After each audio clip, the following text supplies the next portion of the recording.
Hello aspirants, welcome to the new session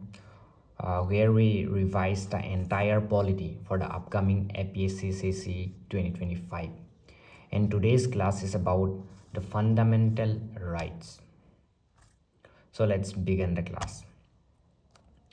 Fundamental right our constitution or part 3 mention kara hoise. Aru article 12 পৰা 35 লৈকে fundamental right bur details ke discuss kara hoise. Aru বৰ্তমান সময়ত আমাৰ fundamental right আছে 6টা.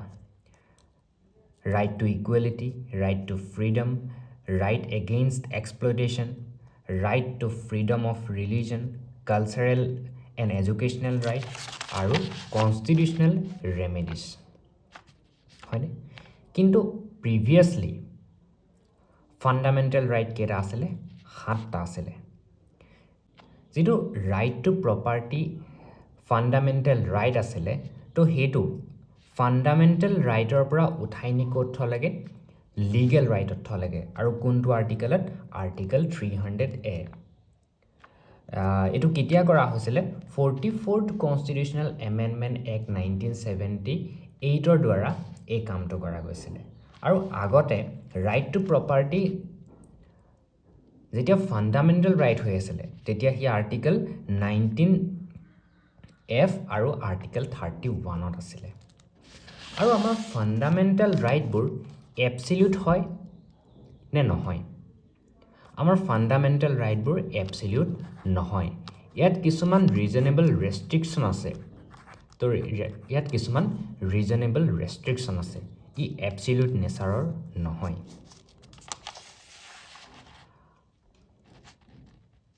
aru yar bhitorle joar agot ami important ketaman point janilo jeneke article 15 17 23 aru 24 article kita jikita fundamental right hoy to he kita both individual aru state or against ot hoy kintu rest of the articles are against only state eto apnaloge monot rakhibo aru jetia national emergency hoy national emergency article kiman asle article 352 jetia national emergency lage to baki bilak fundamental right automatically suspend hoy jay except article 20 aru 21 itia 20 aru 21 article ki hoy ami eto pisot itia discuss korim itia kisuman article বা কিছুমান fundamental right অকল citizenৰ কাৰণে হে available থাকে আৰু কিছুমান citizen আৰু foreigner both সবৰ কাৰণে applicable হয় এতিয়া article 15 16 19 29 আৰু 30 এই কেইটা article অকল citizenৰ কাৰণে হে available হয় আৰু বাকি কিটা article যেনেকৈ article 14 আৰু article 20 ৰ পৰা 28 ৰ লৈকে এইকেইটা আৰ্টিকেল both citizen আৰু foreigner কাৰণে applicable হয় এতিয়া আমি ফান্ডামেন্টাল ৰাইট বিলাক এটা এটাকে ভালদৰে ডিসকাস কৰো প্ৰথম ফান্ডামেন্টাল ৰাইট টু আছিল ৰাইট টু ইকুৱেলিটি তোৰ ইয়াৰ শৰ্টকাট টু হৈছে LD আউট বুলি আপোনালোকে মনত থব পাৰে ল L মানে ল D মানে discrimination O মানে opportunity U মানে untouchability আৰু T মানে হৈছে title ইতিয়া article 14 ত কি বুলি কৈছে equality before law and equal protection of law itia equality before the law and equal protection of law mane ki equality before the law is a negative worded concept aru ei concept to kor pora ahise UK er pora ahise itia equality before the law mane ki equality before the law mane hoise absence of any privilege কোনো এটা community বা কোনো এজন individualক special power বা privilege দিয়া নহয় তাৰ মানে হৈছে equality before law এতিয়া ইকুৱেল প্ৰটেকশ্যন ল মানে হৈছে এটা পজিটিভ ডিছক্ৰিমিনেশ্যন কিছুমান ছেকশ্যন অফ দ্য ছ'চাইটিৰ বেনিফিটৰ কাৰণে আমি কিছুমান ল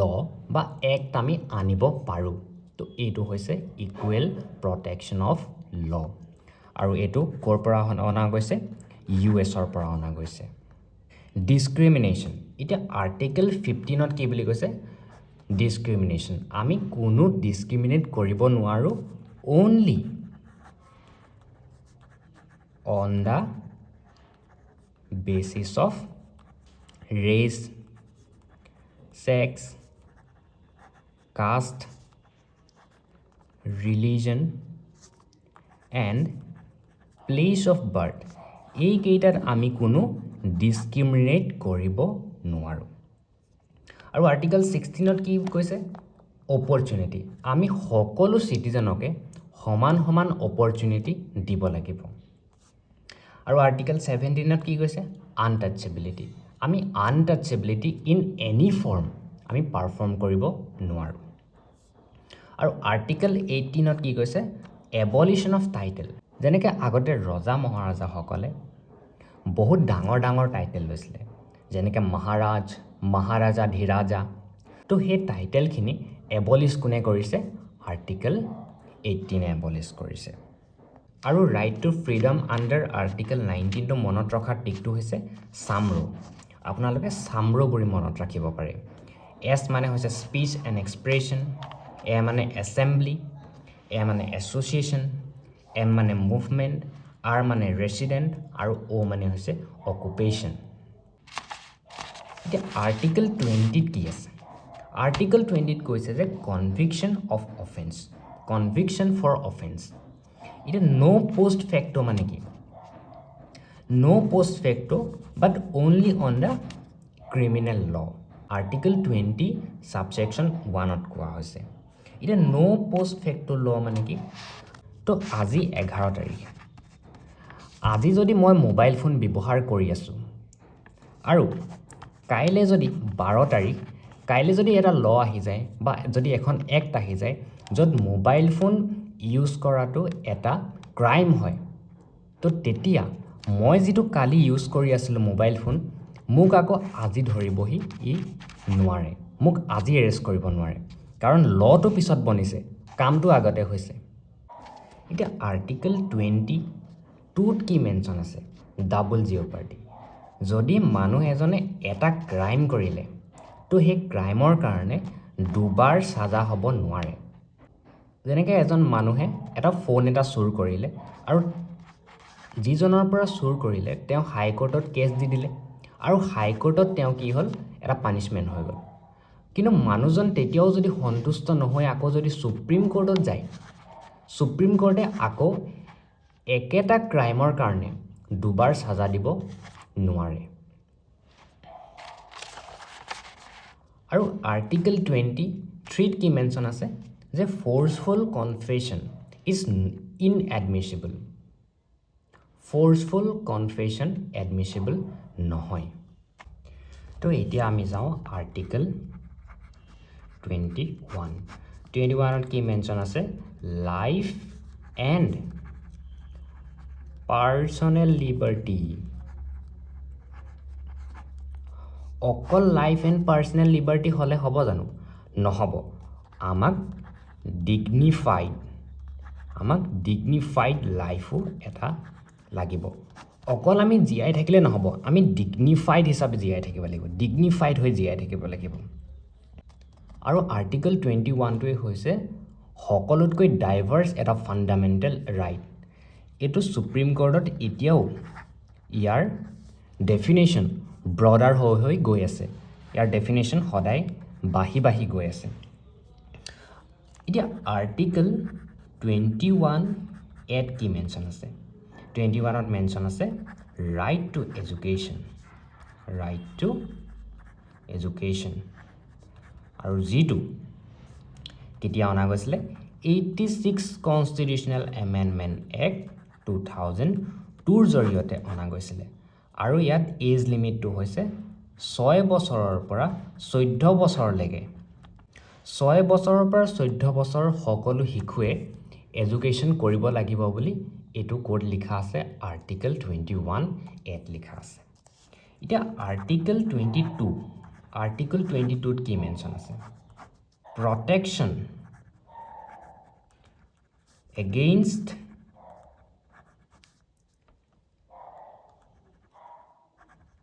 arbitrary arrest and detention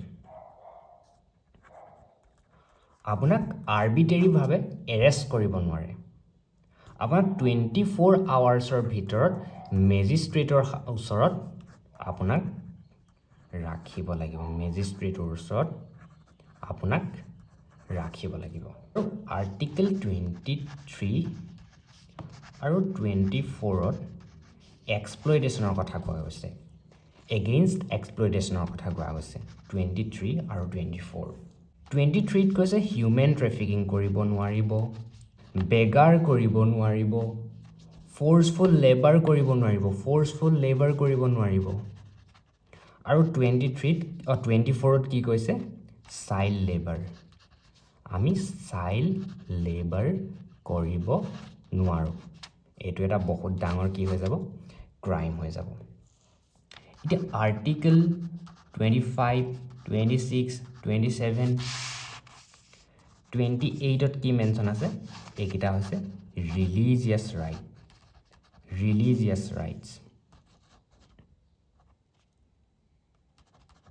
এইকেইটা হৈছে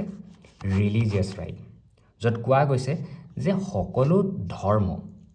মানুহে প্ৰফেছ কৰিব পাৰিব কনফেছ কৰিব পাৰিব আৰু ধৰ্মৰ নামত কোনো টেক্স লোৱা নহ'ব আৰু এডুকেশ্যনেল ইনষ্টিটিউশ্যনবোৰত ৰিলিজিয়াছ ইনষ্ট্ৰাকশ্যন দিব নোৱাৰে আৰু আৰ্টিকেল 29ত কি মেনশ্যন আছে 29 আৰু 30ত মেনশ্যন আছে মাইনৰিটি ৰাইট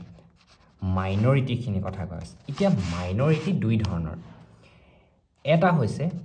ৰিলিজিয়াছ মাইনৰিটি আৰু আন এটা হৈছে লিংগুইষ্টিক মাইনৰিটি এতিয়া লিংগুইষ্টিক মাইনৰিটি ষ্টেট ভেদে বেলেগ হয় মানে ষ্টেট ৱাইজ হয় কিন্তু religious minority as a whole হয় গোটেই কাণ্ট্ৰিখন